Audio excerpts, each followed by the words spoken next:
O jogo do bicho é uma atividade legal de apostas que existe há mais de 100 anos no Brasil, criado lá na época do Império. Apesar de ser considerado algo ilícito, ainda é muito popular em várias regiões do país, principalmente em áreas de grandes cidades. No vídeo de hoje vamos te contar um pouco mais sobre a história do jogo do bicho, como ele funciona e por que ele não é legalizado. E aí pessoal, beleza? Meu nome é Bruno Fabio, esse daqui é o Planeta Novo e se você não é inscrito no canal, vai se inscrever agora e deixar o seu like para ajudar a gente. No vídeo de hoje a gente vai falar sobre o jogo do bicho aqui no Brasil Bizarro e hoje eu tô com o Digo Black por trás das câmeras que vai me dar a meta de likes pro vídeo de hoje. A meta de like hoje vai ser macaco, pombo, girafa, bezerro e galinha. Me fudi, eu não faço ideia. Pior que eu nunca joguei no jogo do bicho. Eu também não. Nunca joguei, mas eu já vi muita gente jogando. Eu trabalhava num bar uma vez, era um bar que todo mundo que trabalhava lá era de Pernambuco e as pessoas que iam lá eram de Pernambuco. Sim. Então só tinha galera de Pernambuco por lá. E a galera jogava demais no jogo do bicho, papapá, mas eu nunca joguei. Não fazia ideia de como fazer. E cantava, tá? Tinha gente que ganhava lá direto. Tinha um que ganhava, ó, eu ganhei. O meu avô já jogou algumas vezes e eu sempre perguntava pra ele qual que devia jogar, tá ligado? E ele sempre falava que devia jogar no ganso. Tá ligado? Só que eu não lembro qual que é o número do ganso. Então eu acho que a meta de like pro vídeo de hoje deve ser 15.550. Vamos ver os números em animais. A gente não sabe o número do ganso, então o número vai ser 15.550. É, isso mesmo. Ok.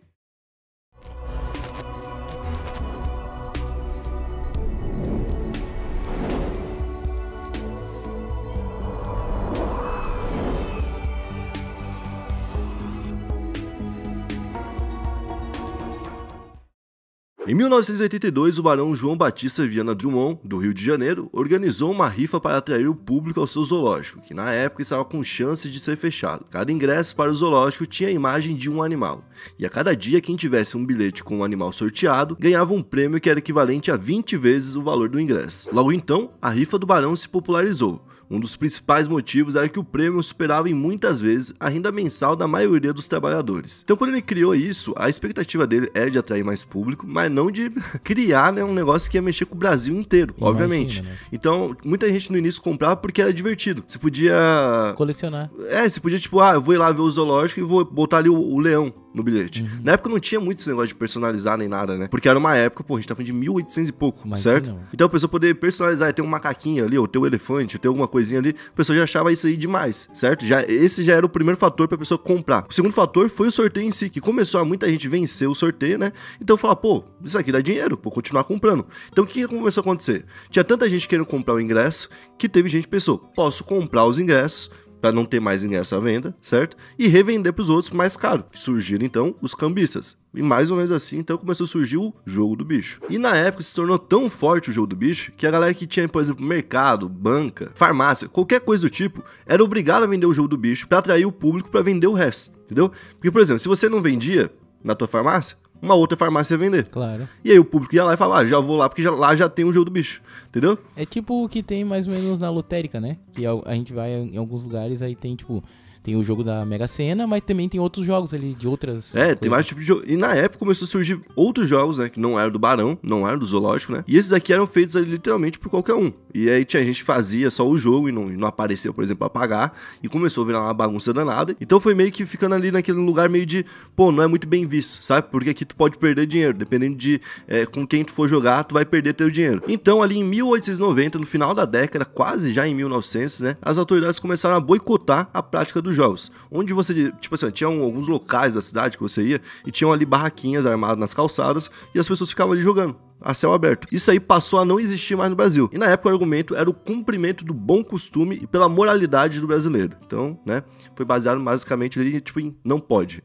Mas isso foi de fato virar um problema legal dentro da lei, né, escrito ali em 1941 no governo do Getúlio Vargas, que declarou na época que o jogo do bicho era uma contravenção penal. Isso é diferente de um crime. Agora a gente vai falar um pouquinho então da ligação do jogo do bicho com o carnaval. A ligação do jogo do bicho com o carnaval começou por volta de 1930, através de Natal da Portela.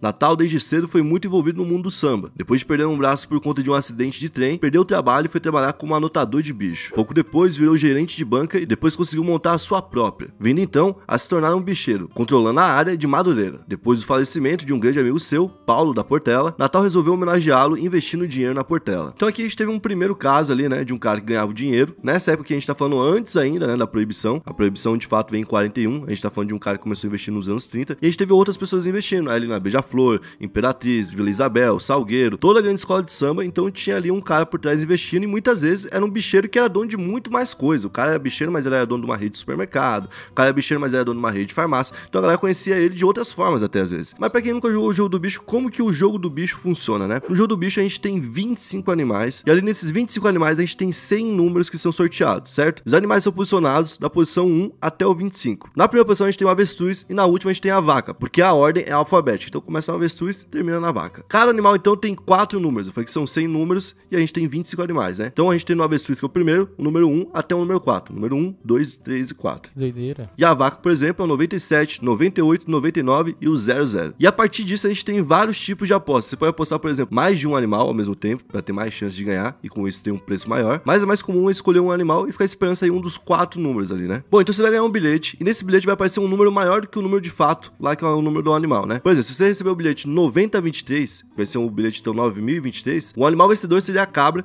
que vai do 21 ao 24, porque o finalzinho que conta, os dois últimos. Então, no caso, o cara tem ali o 23 no final, como ele tem a cabra, ele venceu. Se ele não tem a cabra, ele perdeu. Pode crer. E não existe uma estimativa certa de quanta grana é feita com o jogo do bicho hoje em dia, por conta dele acontecer aí no mercado paralelo, né? Mas a Fundação Getúlio Vargas, em 2014, apontou que existe um lucro anual de mais ou menos 2,8 bilhões de reais. Nossa. É uma grana bem alta, né? Além disso, foi estimado que nos anos 90, somente no Rio de Janeiro, tínhamos 50 mil pessoas trabalhando diretamente com o jogo do bicho. Mas e aí? Trabalhar com o jogo do bicho, viver o jogo do bicho, apostar no jogo do bicho, tudo isso é crime ou não é? Como dissemos antes, com Getúlio Vargas, em 1941, tivemos o jogo do bicho considerado uma contravenção penal.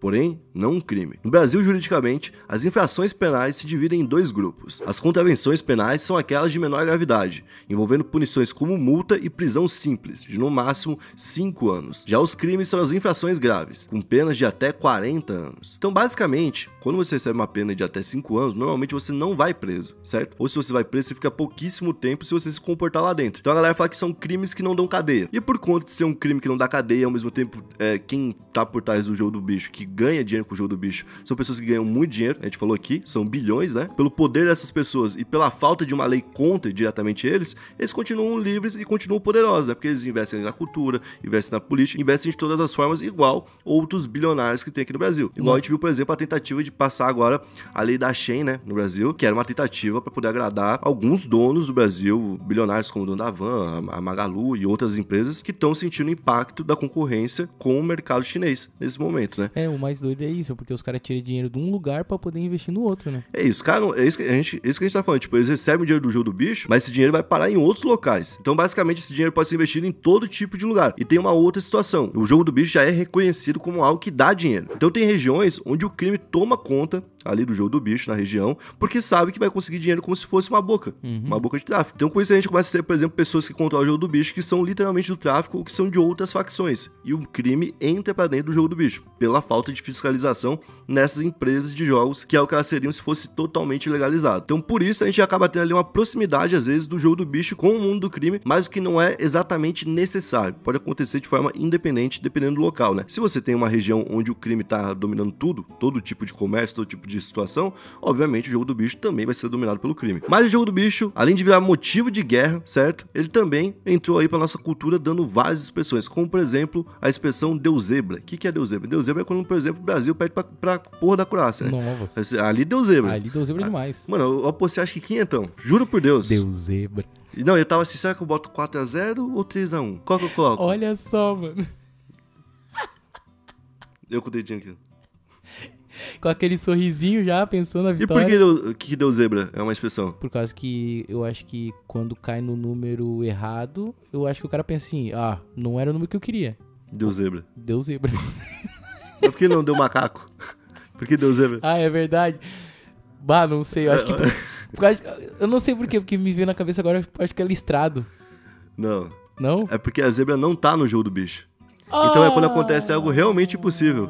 Meu, Essa expressão é boa, viu? pode crer. Eu não sabia que a zebra não tava, porque... Além da polêmica que tem com o número 24, que é o número do viado dentro do jogo, e por isso, muito tempo, por exemplo, não foi usado em cabeça de time de futebol, um monte de coisa do tipo. Pode crer. O nome mais conhecido no mundo do jogo do bicho é o de Castor de Andrade, que viveu de 1926 a 1997. Além de controlar o jogo do bicho na cidade do Rio de Janeiro, o Dr. Castor financiava algumas escolas de samba. Ajudou inclusive a fundar, em 1984, a Liga Independente de Escolas de Samba do Rio de Janeiro. Também foi o maior patrocinador e dirigente do Bangu Atlético Clube, time de futebol que com Castor investindo conseguiu grandes feitos, como o vice-campeonato brasileiro de 1985. E na época ele era bem visto pela população, por boa parte, porque onde tinha o jogo do bicho do Castor, do Dr. Castor, a gente não tinha presença, por exemplo, de tráfico, de outros crimes, que pra galera era visto como se fosse, ó, ele vem, ele traz o jogo dele, vai vir gente aqui jogar por conta disso e tudo mais, mas não é algo perigoso pra nós. Então, a gente gosta desse cara. Só que em 1993, ele acabou sendo preso e acabou saindo também muito rápido, ganhando habeas corpus e podendo responder em liberdade, né? Porque, igual a gente falou, até a pena, se ele for condenado, a pena máxima já é pequena. Em um outro ano, então, numa investigação dessa que era feita em cima dele, né? A polícia conseguiu prender alguns documentos que mostravam ali uma lista de nomes de policiais, políticos e juízes que estavam numa folha de pagamento mensal dele. Então, a gente tem ideia mais ou menos do porquê também ele se tornou uma pessoa intocável, até porque ele fazia tudo, como a gente falou, sem precisar movimentar uma arma, né? Pô, se você tem dinheiro pra todo mundo ficar de boa, todo mundo Isso é fica de boa. verdade. É que nem a gente tava falando, né? Tirou dinheiro de um lugar pra poder investir em outros. E tem, inclusive, muita história pra contar do Castor, que a gente pode fazer até um Brasil Bizarro somente sobre ele. Mas esse vídeo aqui foi mais pra explicar como funciona o jogo do bicho, e eu espero que vocês tenham gostado da forma como a gente abordou o tema. Se você curtiu, você vai deixar o seu like, se inscrever no canal e comentar pra gente um tema que eu escrevi aqui no Brasil Bizarro. Valeu, é nóis!